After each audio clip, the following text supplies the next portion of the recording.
Abra por favor su Biblia, hermano, en el libro de Ezequiel, capítulo 18, versículo 20, vamos a leer primeramente. Estamos hablando acerca del pecado, solamente vamos a hacer una breve reseña y vamos a seguir con otra parte, porque el tema de esta mañana se llama el remedio para el pecado. Pero vamos a hacer un breve resumen. Ezequiel 18:20, ¿ya lo tiene? La palabra de Dios dice así: el alma que pecare, esa morirá. ¿Cómo? El alma que pecare, esa morirá. El Hijo no llevará el pecado del Padre, ni el Padre llevará el pecado del Hijo.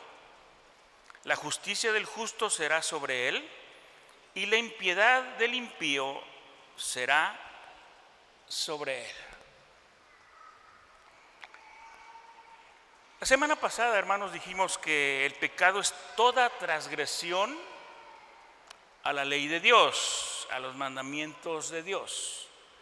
Dios ha establecido su ley, sus mandamientos, sus principios, y toda transgresión, toda falta a esos principios y esos mandamientos se considera pecado. Y vuelvo a repetir, hermano, no hay pecados grandototes ni pecados chiquititos, todos son pecados. Toda transgresión, sea una mentira, sea un homicidio, sea lo que sea, es pecado delante de Dios, porque estamos transgrediendo sus mandamientos.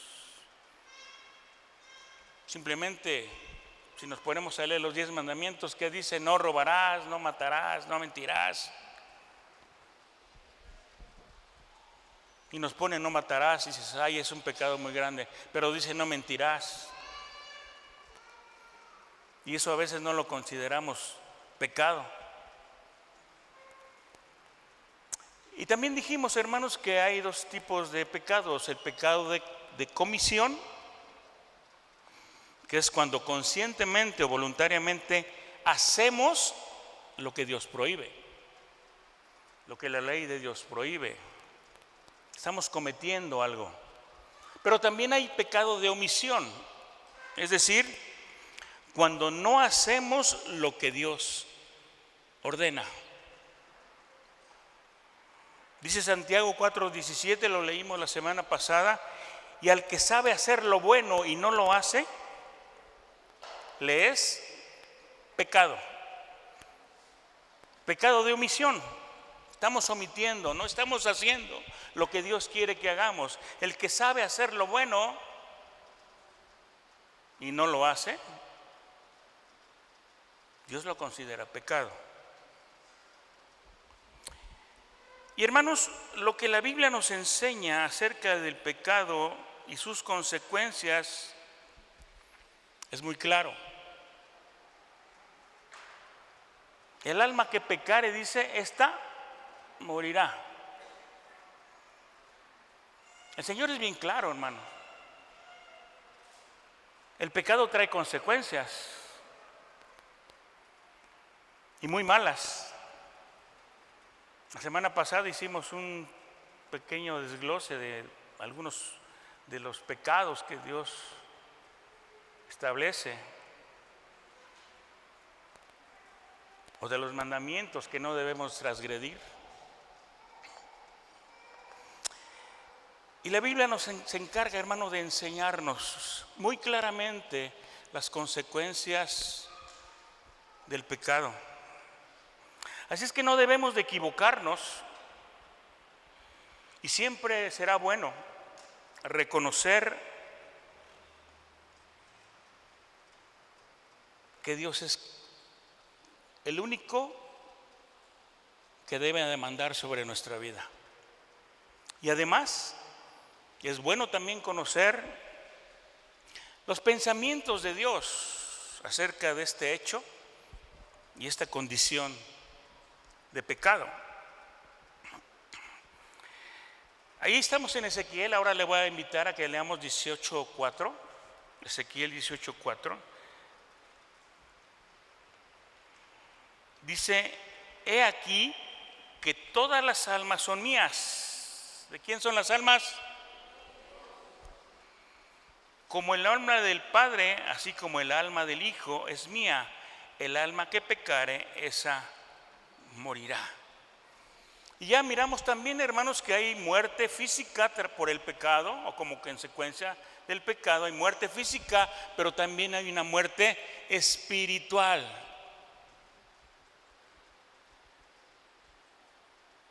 Por el pecado entró la muerte a las personas. Y muchos moriremos físicamente. Pero también hay una muerte espiritual. Que aunque muchas veces caminemos y respiremos, estamos muertos espiritualmente por causa del pecado.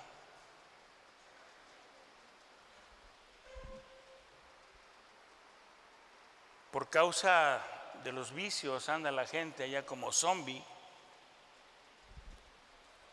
respirando, caminando, viviendo, pero muertos, espiritualmente hablando. Y es que la desobediencia trae consigo una maldición. Y fíjese que aunque el pecador, escuche bien, aunque el pecador procure negar el pecado que lo hace culpable y que lo pone en grave peligro, aunque el pecador procure negar el pecado, porque la persona que peca, lo primero que hace es negarlo o tratar de justificarse. ¿O a poco no cuando le dices a alguien: oye, me enteré que tú esto? No, yo no. No. Negar. Negación. O no te lo niega, pero es que esto, es que el otro, es que aquí, es que allá. Tratando de justificarse. Pero tú y yo, hermanos, sabemos que el único que justifica es Dios. Él va a decidir si lo que hiciste está bien o está mal, si es pecado o no lo es. La verdad es que la culpa, hermanos, significa quedar expuesto a la ira de Dios. Cuando pecamos, estamos expuestos a la ira de Dios. Por eso la palabra dice: aquel alma que pecare, vendrá la ira de Dios. Y ese, hermanos, estar expuesto a la ira de Dios es el primer y el peor efecto del pecado. Y es que fíjese, dice la palabra que nosotros somos vasos de barro en las manos de Dios, ¿no? Él nos hizo, Él nos formó. Y dijimos la semana pasada que inicialmente Dios nos hizo a imagen y semejanza suya. Pero por la desobediencia entró el pecado. Y ese vaso de barro que fue hecho para que se encuentre y viva en armonía con la gloria de Dios, por causa del pecado, ese vaso de barro se estrella contra el piso y se rompe.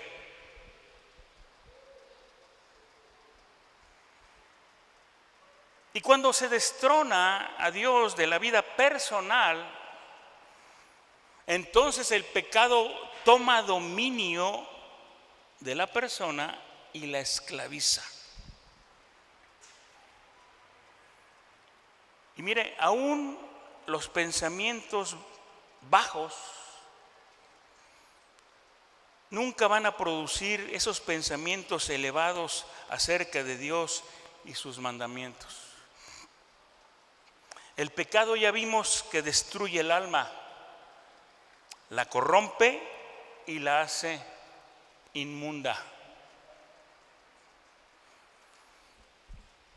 Es por eso, pues, por todo esto que hemos estado diciendo y hablando, que necesitamos un remedio para esa condición.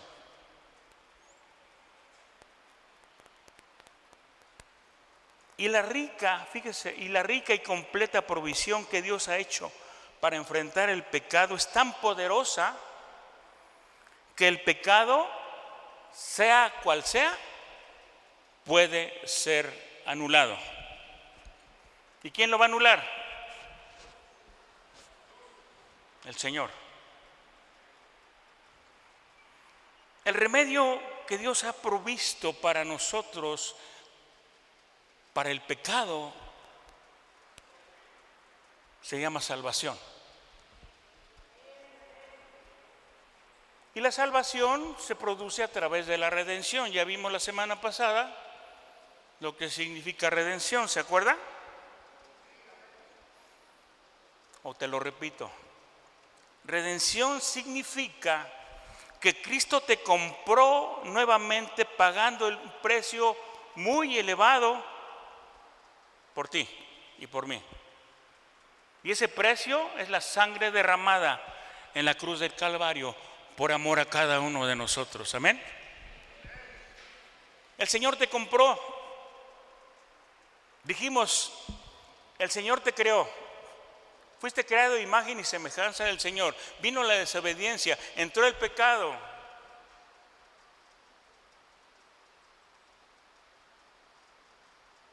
Y ahora, a través del sacrificio de Jesús, te volvió a comprar. ¿Te perdiste? Pero te volvió a comprar. Pagó un precio por ti.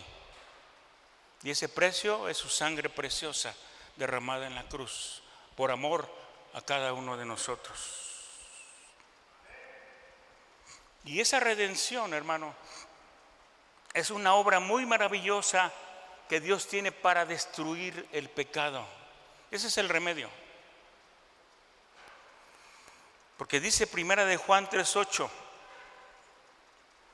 el que practica el pecado es del diablo, porque el diablo peca desde el principio. Para esto apareció el Hijo de Dios, para deshacer las obras del diablo. Para eso apareció el Hijo de Dios, para deshacer toda obra del diablo en nosotros. Porque practicábamos el pecado y éramos del diablo, porque el diablo, hermano, peca desde el principio, dice la palabra. ¿Te acuerdas que dijimos que el primer pecado fue el pecado no de Adán, sino el de Satanás? Que se llenó de orgullo y quiso ser como Dios. Porque él peca desde el principio. Te voy a dar otra cita. Romanos 5, versículos 19 y 20. Dice, porque así como por la desobediencia de un hombre, es decir, Adán, los muchos fueron constituidos pecadores, así también por la obediencia de uno, Jesucristo, los muchos serán constituidos justos. Pero la ley se introdujo para que el pecado abundase, mas cuando el pecado abundó, sobreabundó la gracia. Tú y yo estamos aquí por la gracia de Dios, hermano. Sobreabundó el pecado en nosotros. Pero cuando el pecado sobreabundó, dice la palabra, la gracia de Dios nos vino a rescatar. Así es que el pecado trajo maldición sobre el pecador. Pero esa culpa del pecador por sus pecados fue enfrentada por Cristo en la cruz y fue cancelada para siempre por su gran sacrificio por todos nosotros. El pecado, dijimos, ensucia, pero la sangre de Cristo puede limpiarnos y puede limpiar hasta el más sucio de los pecadores, porque Él lava, Él justifica, Él santifica la vida que el pecado ensució en cada uno de los pecadores. En Adán morimos, pero en Cristo resucitamos y también vivimos. Amén. De tal manera que el remedio para el pecado es la salvación, repito. Y la semana pasada, al terminar, decíamos que para esta enfermedad del pecado en el mundo solo hay un remedio, que es la salvación, por medio de la redención de Jesucristo, la cual hizo por todos nosotros. Y yo no me acuerdo si en la mañana o nada más en la tarde lo comenté. Es como cuando vas al médico con una enfermedad muy grave, enfermedad de muerte, y el médico te dice: ¿sabe qué? Está usted muy mal. Usted se va a morir.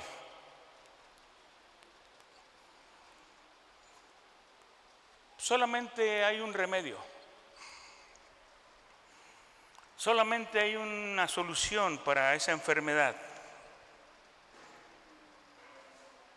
Y ese remedio necesita aplicárselo ya, porque de otra manera usted ya no la cuenta.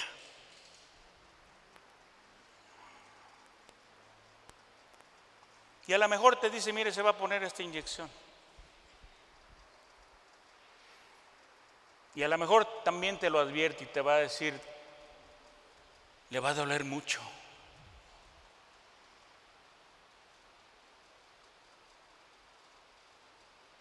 Ojalá que la pueda aguantar. Pero ¿sabe? Es el único remedio. Si no se la aplica, si no la toma, usted se va a morir. Si usted no se aplica esto que le estoy dando, está condenado a morir. ¿Y qué vas a hacer? ¿Te lo vas a aplicar o no te la vas a aplicar? Decía yo, aunque a veces somos muy collones para las inyecciones, le huimos, le corremos, nos hacemos los desentendidos, pero no hay otra solución. ¿Qué vas a hacer? Mire, Jesús es el médico y ya nos dio el remedio. Le costó muy caro, pero lo hizo para que tú y yo seamos salvos y no muramos.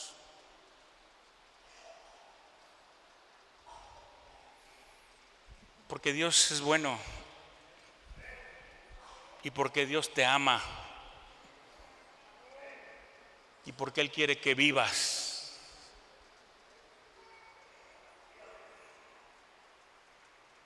Él pagó un precio muy alto. Fíjese, Jesús, hermano, no abandonó esas mansiones celestiales allá arriba, donde Él era el príncipe de la gloria,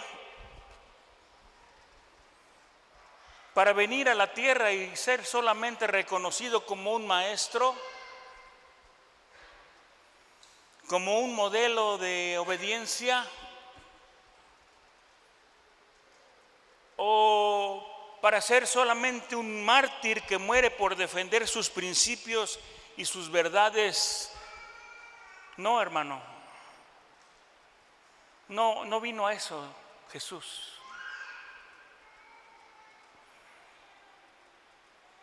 Le voy a decir a qué vino. Y nos lo establece Lucas 19:10. Dice, porque el Hijo del Hombre vino a buscar y a salvar lo que se había perdido. Y yo no sé tu hermano, pero yo estaba perdido cuando Cristo me salvó. Él me vino a buscar. Porque, ¿sabes? Yo no lo busqué a Él. Él me buscó a mí. Él te buscó a ti. Y vino para salvar lo que estaba completamente perdido. En el pecado, en la maldad. Porque esa, hermano, era y es su misión. La misión de Jesús desde el principio.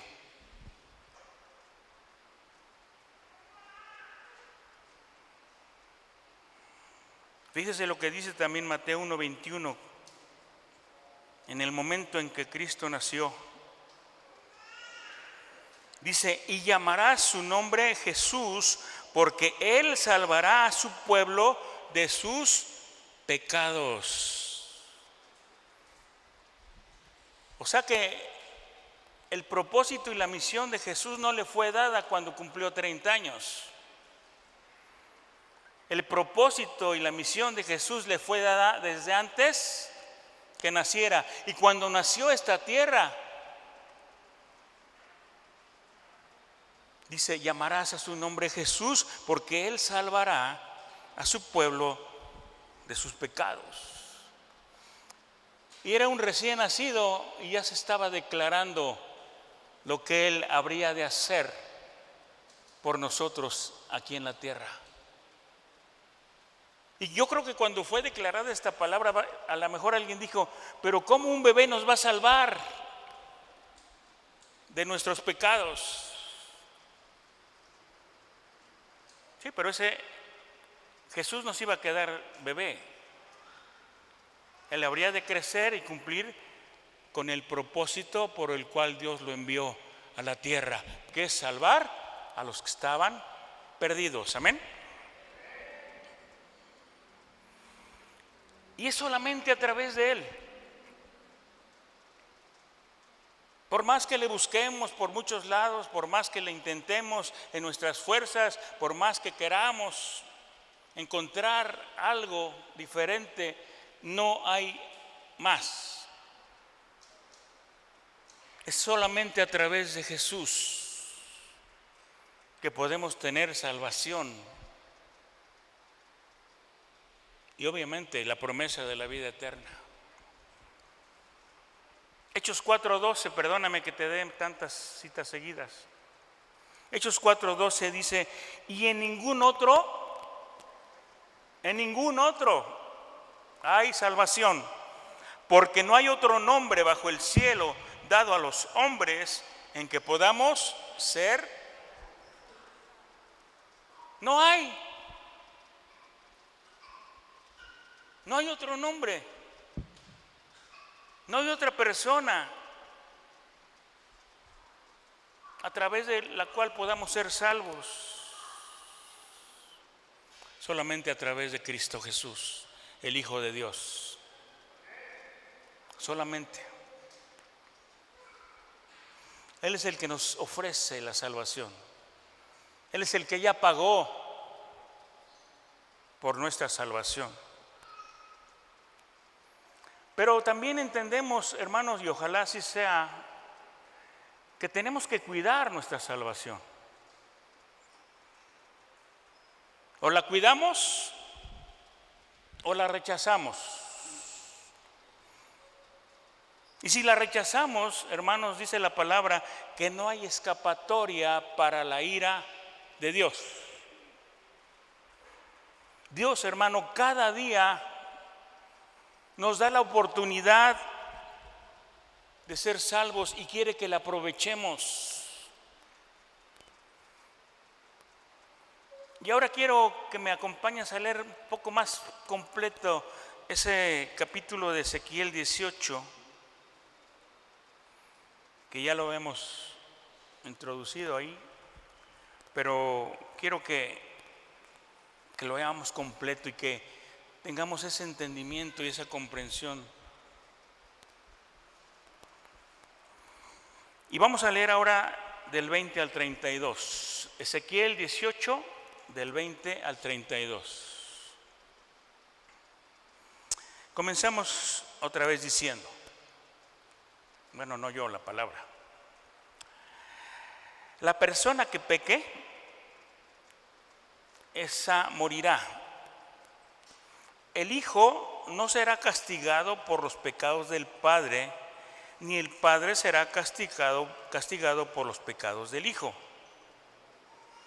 Los justos serán recompensados por su propia conducta recta, y las personas perversas serán castigadas por su propia perversidad. Ahora bien, si los perversos abandonan sus pecados y comienzan a obedecer mis decretos y hacer lo que es justo y correcto, ciertamente vivirán y no morirán. Todos los pecados pasados serán olvidados y vivirán por las acciones justas que han hecho. Versículo 23. ¿Acaso piensan que me agrada ver morir a los perversos? Fíjese lo que se está preguntando Dios, o lo que está preguntando Dios. ¿Acaso piensan que me agrada ver morir a los perversos? Pregunta el Señor soberano. Claro que no. Mi deseo es que se aparten de su conducta perversa y vivan.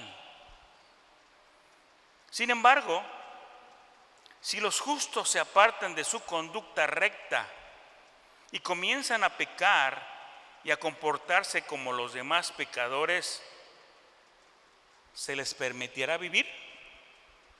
No, claro que no. Todas las acciones justas que han hecho serán olvidadas y morirán por sus pecados.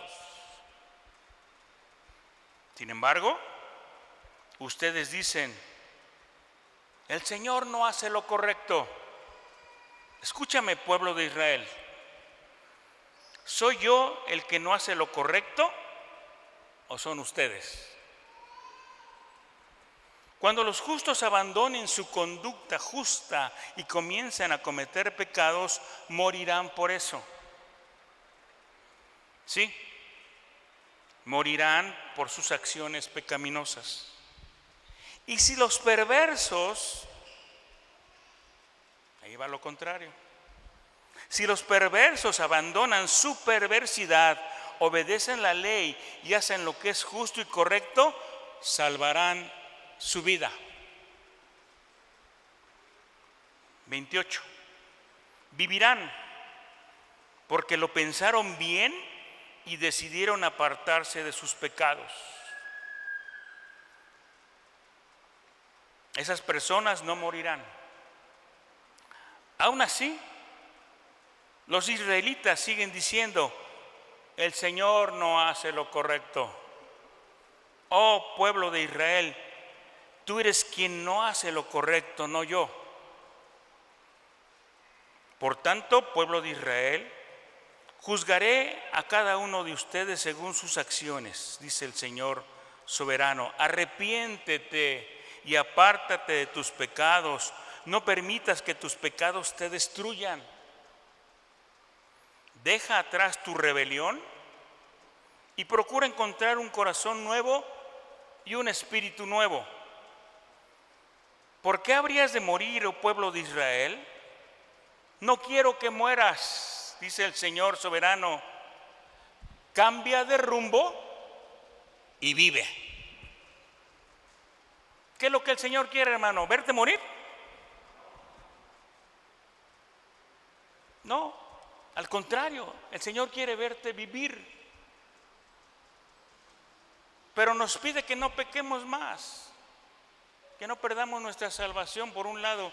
Y por otro, si eres pecador o si somos pecadores, que nos arrepintamos. Dice aquí al final esta versión, cambia de rumbo. ¿Y qué es arrepentirse, hermano? Cambiar de rumbo. Si pecabas, dice la palabra, ya no peques. Si robabas, ya no robes. Si mentías, ya no mientas. Si engañabas, ya no engañes. Cambia de rumbo. En vez de ir para allá y perderte y ser condenado para siempre, cambia de rumbo y vive. Vive la vida que yo te estoy ofreciendo, dice Jesús. Yo te estoy dando la oportunidad porque no quiero que mueras. Aprovéchala. Pero aún así, dice la palabra, aún así el pueblo sigue diciendo, el Señor no está haciendo lo correcto. ¿Quién no hace lo correcto? Contesta, ¿ustedes o yo? ¿Yo soy el que no hago lo correcto o son ustedes? Cambia de rumbo, arrepiéntete. Yo ya pagué por todos tus pecados. Acepta la salvación que yo te estoy ofreciendo y vive. Pero ¿sabes qué? El Señor no solamente te está diciendo vive aquí en esta tierra, vive para siempre.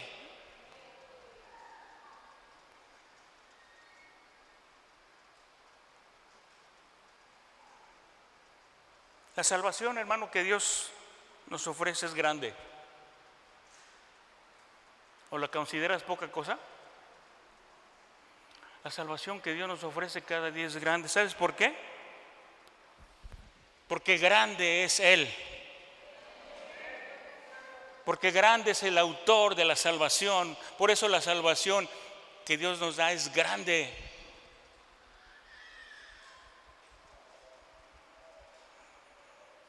Tito, capítulo 3, versículo del 3 al 6.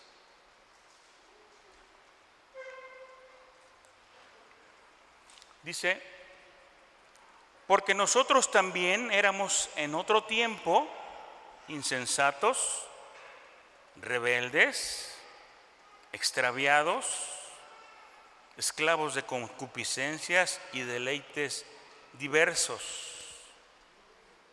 viviendo en malicia y envidia, aborrecibles y aborreciéndonos unos a otros.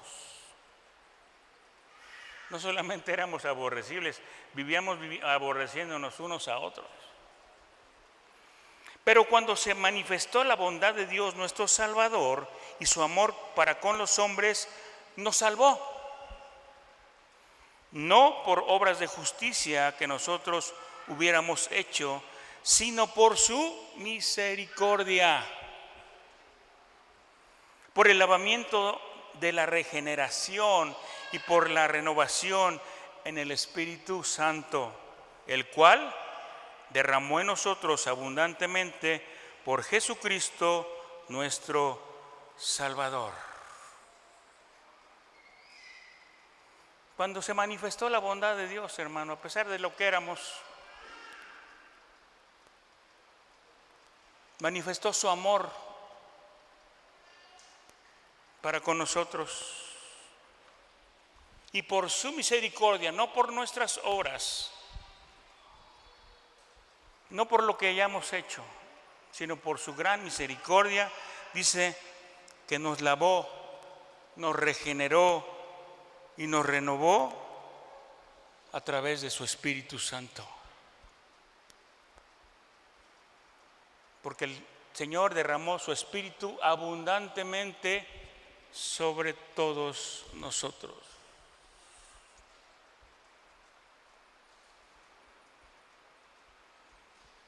Y mire, las condiciones que Dios establece para la salvación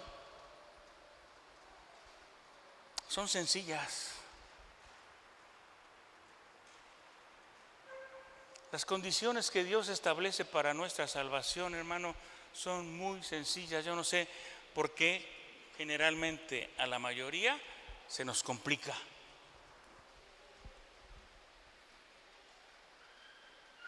Y luego decimos, ay no, es que Dios pide mucho, es que Dios exige mucho, es que Dios ya no me deja, es que Dios ya no me permite, es que me prohíbe. Y se nos complica tanto. Y yo digo, se nos complica tanto, hermano, porque a mí mismo se me complicó. Mejor no quería saber nada. Lo veía yo tan complicado, obedecer, dejar de hacer esto, dejar de hacer aquello, quitarme lo que estorbaba. Se me hizo tan complicado, y a algunos de nosotros se nos hace tan complicado que tardamos años en tomar una decisión. Pero las condiciones que Dios establece para nuestra salvación son tan sencillas, hermano, que hasta un niño puede entenderlas. ¿Por qué nosotros no?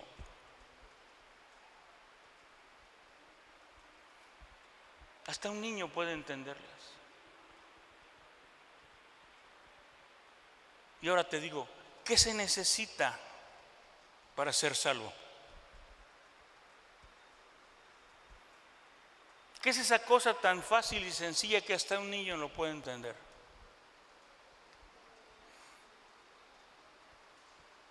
¿Qué dice la palabra? Cree en el Señor Jesucristo y serás salvo tú y tu casa. Así de simple, así de sencillo. Cree en el Señor Jesucristo y serás salvo tú y tu casa. Hay mucha complicación en eso. ¿Es tan difícil? Se nos hace difícil porque el pecado nos tiene esclavizados, porque el pecado nos tiene amarrados, porque no queremos cambiar. Por eso se nos hace difícil. No queremos obedecer. Oye, hermano, hermana, si tu hijo es obediente, tú le vas a decir, oye hijo, haz esto, y ¿sabes qué? Lo va a hacer.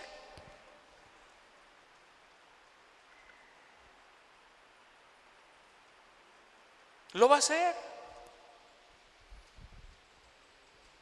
Porque al hijo obediente no se le dificulta, porque al hijo que cree no se le dificulta.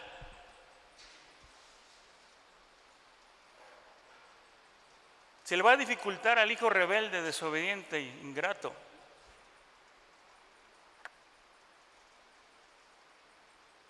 Pero es tan sencillo. Cree en el Señor Jesucristo y serás salvo tú y tu casa. Dice Juan 1:12, mas a todos los que le recibieron, a los que creen en su nombre, les dio potestad de ser hechos hijos de Dios. ¿Qué se necesita para tener el poder o el derecho de ser llamados o hechos hijos de Dios? Recibir a Jesús, creer en su nombre. Así es que las palabras claves, hermano, de la salvación son, a ver, anótelas y que no se le olvide. Arrepiéntete, cree y recibe. O cree, arrepiéntete y recibe. Son tres palabras clave, hermano. Cree en el Señor Jesucristo, arrepiéntete de tus pecados y recibe la salvación. ¿Ve qué fácil? Cree, arrepiéntete y recibe.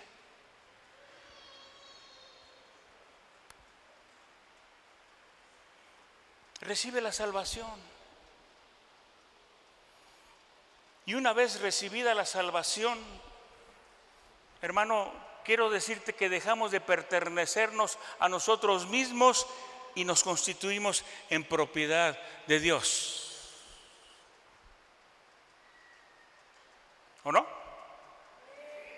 Si está diciendo la palabra que somos hijos de Dios, somos propiedad de Dios.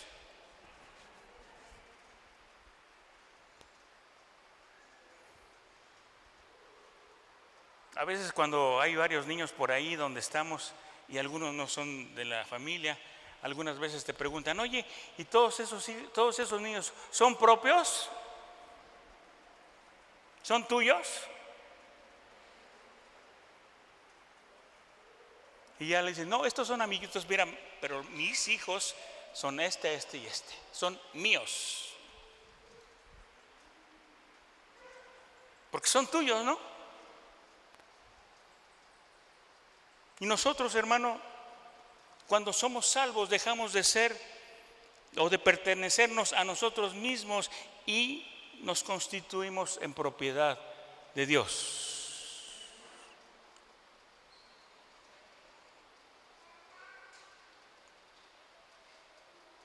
Y voy terminando, hermano.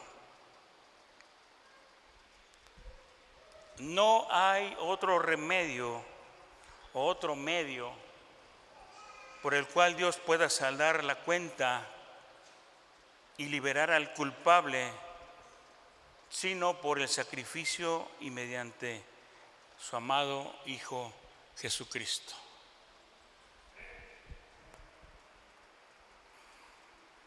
Jesús mismo expresó estas palabras que se encuentran en Juan 14:6. Nadie viene al Padre si no es por mí. Nadie.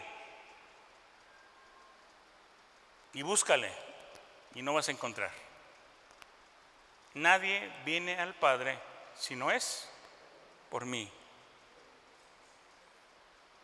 Y fíjese, hay algo más que tenemos que comprender. Esa salvación tan grande vino a nosotros personificada. ¿Qué quiero decir con eso? Que la salvación que nosotros recibimos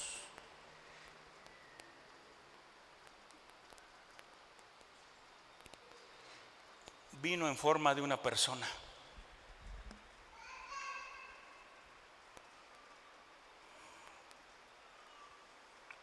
Fíjate, desde el Antiguo Testamento,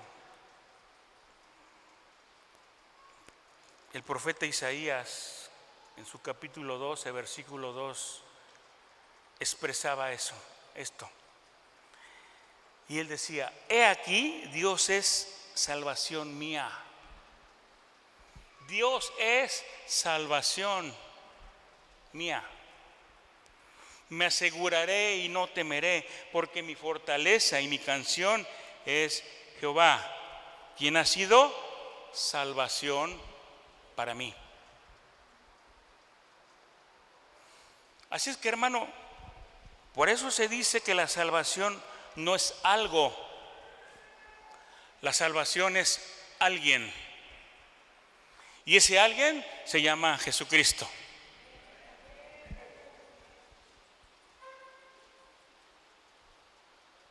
Salvación mía, decía Isaías. Jehová es mi salvación.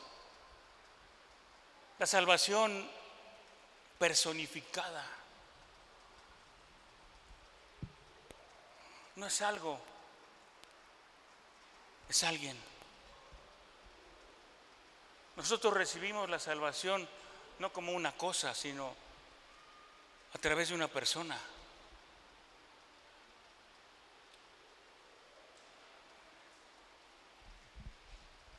quiero que nos vayamos con esto también.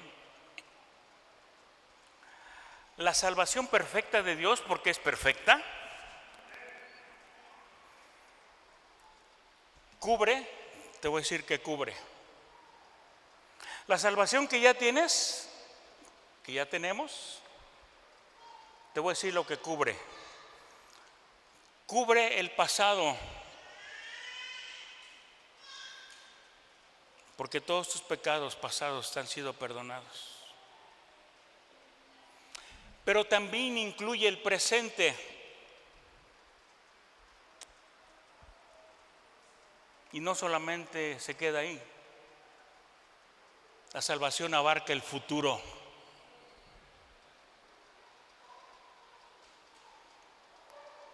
Fíjate que no todos los cristianos comprenden las implicaciones de la salvación,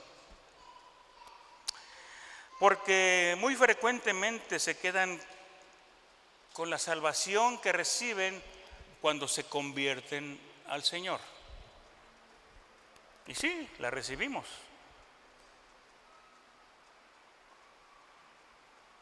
Aceptamos a Cristo como Salvador y ahí se queda. Pero fíjate que la enseñanza que nos da el Nuevo Testamento es: he sido salvado, pasado, estoy siendo salvado, presente, y todavía tengo que ser salvado, futuro.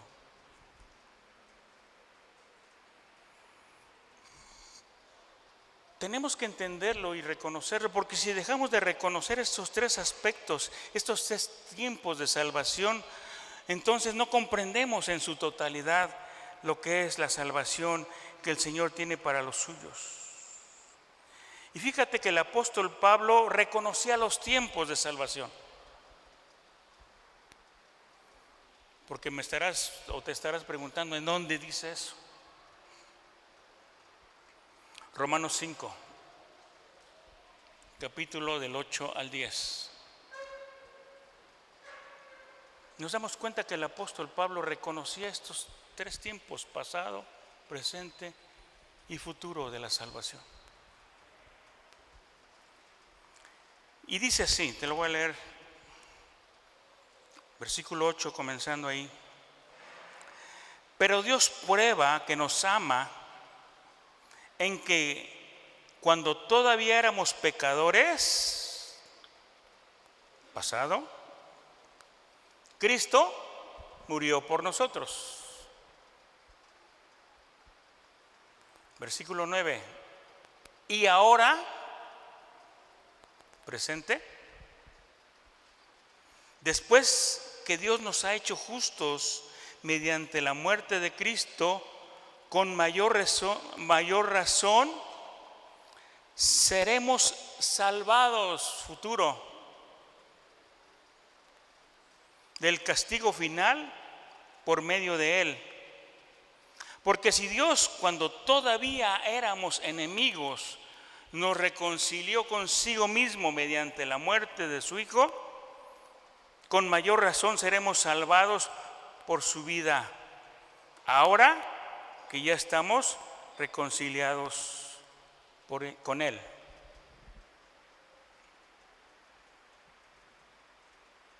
¿Te das cuenta, hermano?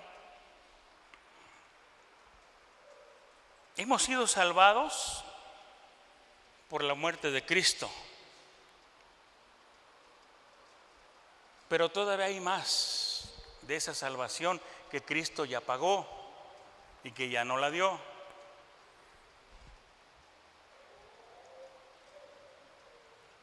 Una vez reconciliados, dice, seguimos todavía siendo salvados por la vida de Cristo. Porque, hermano, cuando tenemos una victoria o cuando tenemos victoria todos los días sobre nuestra carne, sobre nuestra carnalidad,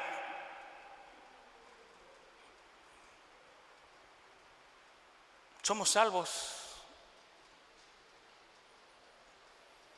Acuérdate lo que dije. Cristo ya te perdonó tu pasado, ¿no? ¿Alguien lo cree?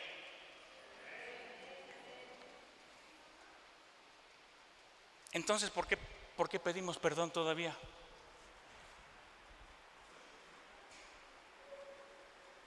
Porque ahora, en el presente, todavía necesitamos ser perdonados y ser salvados.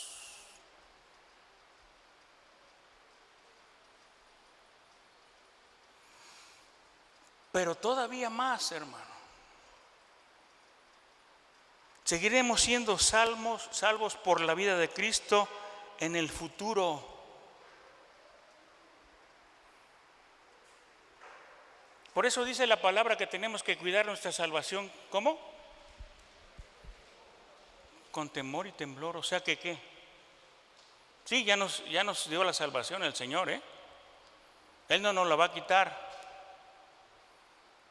pero nosotros podemos descuidarla. Por eso todos los días tenemos que venir y pedirle perdón. Pero todavía tendremos que ser salvos en el futuro. Porque dice Romanos 13:11 en su parte segunda. Porque ahora está más cerca de nosotros nuestra salvación que cuando creímos. A ver. Dice, ahora está más cerca nuestra salvación. ¿Qué no ya fuimos salvos? ¿Por qué dice que ahora está más cerca?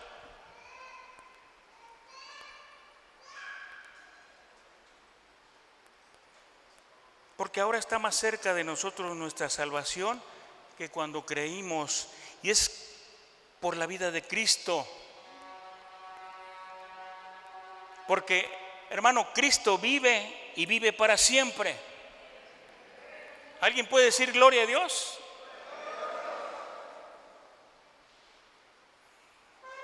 Y entonces nos preguntamos, ¿por qué? ¿Qué no ya recibimos la salvación cuando creímos? Sí.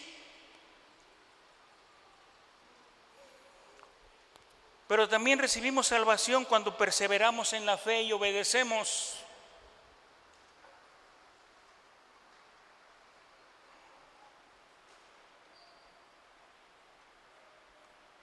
Entonces, ¿a qué salvación se refiere Pablo? Cuando dijo que la salvación está más cerca. ¿Cuándo ocurrirá esa salvación? Cuando Cristo vuelva. Porque Él es nuestra salvación. Y su regreso, hermano, está más cerca que cuando creímos. A su regreso, hermano, el Señor nos salvará del pecado interior y nos dará una nueva naturaleza impecable como la suya.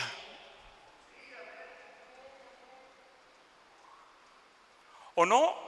Es que el Señor será el juez justo que decidirá quiénes entran a la vida eterna y quiénes no, quiénes serán salvos por la eternidad y quiénes no.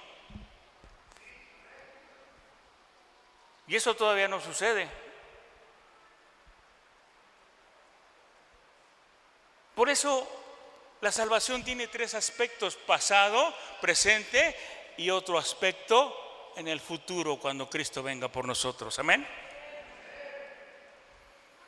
Porque entonces sí seremos y tendremos una nueva naturaleza impecable como la del Señor. Termino con esto. Primera de Juan 3:2.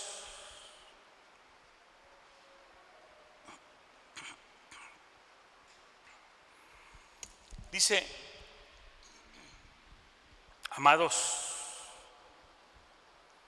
ahora somos hijos de Dios y aún no se ha manifestado lo que hemos de ser, pero sabemos que cuando Él se manifieste, seremos semejantes a Él porque le veremos tal como Él es.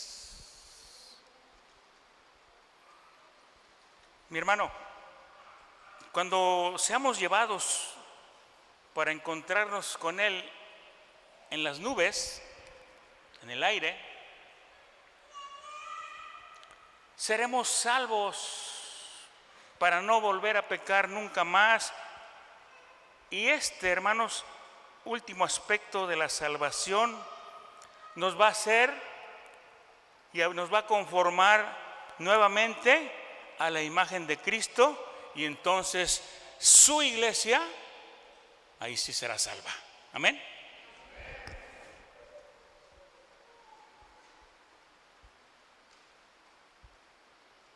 No quiero terminar sin dar este proverbio, Proverbios 14. Proverbios 14, 8 y 9. Dice: la ciencia del prudente está en entender su camino. La ciencia del prudente está en entender su camino, mas la indiscreción de los necios es engaño. Los necios se mofan del pecado, mas entre los rectos hay buena voluntad. Los necios se burlan del pecado. Cuando tú les dices: oye, estás cometiendo pecado delante de Dios, ja. No, hombre, ¿cómo crees? Bueno, estoy cometiendo un pecado, pero bien pequeñito. O no, yo no estoy pecando porque esto y esto y esto.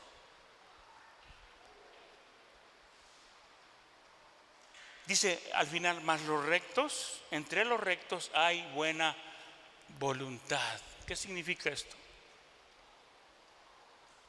Que el recto reconocerá y dirá: sí, he cometido un error, he pecado,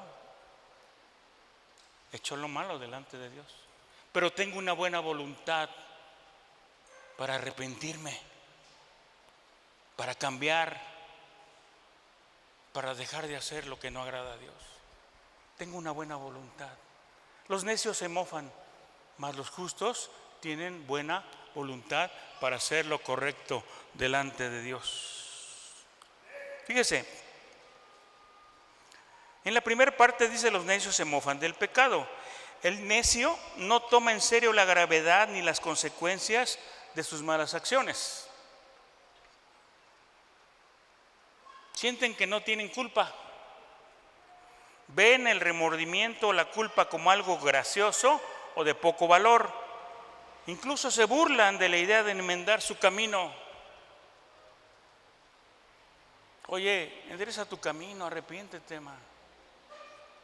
No pasa nada. No pasa nada.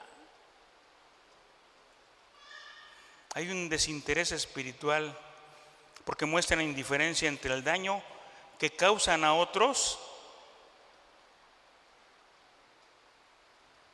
y querer la santidad de Dios.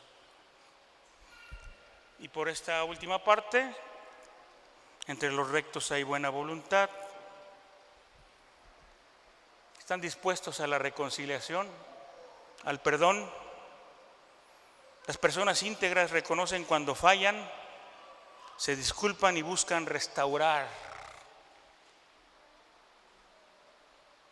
lo que han quebrantado, lo que está roto. Encuentran una armonía entre los demás, porque cuando valoran la rectitud, cultivan la empatía, toleran los errores ajenos y fomentan relaciones estables y de paz con los demás.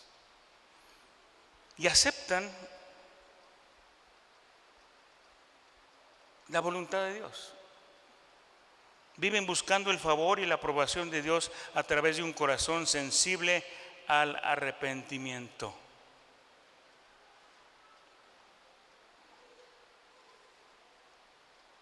Por eso esta parte de la Escritura, Proverbios 14, 8, hermano, nos invita a reflexionar sobre la esencia de nuestras decisiones diarias, cómo van moldeándonos nuestras decisiones.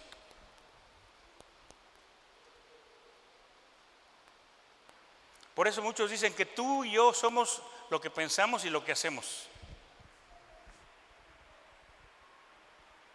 Reflexionemos sobre eso, sobre nuestras decisiones, sobre nuestros pensamientos y sobre nuestras actuaciones, porque eso es lo que nos va a moldear. La verdadera sabiduría, hermano, no se mide por lo que sabemos,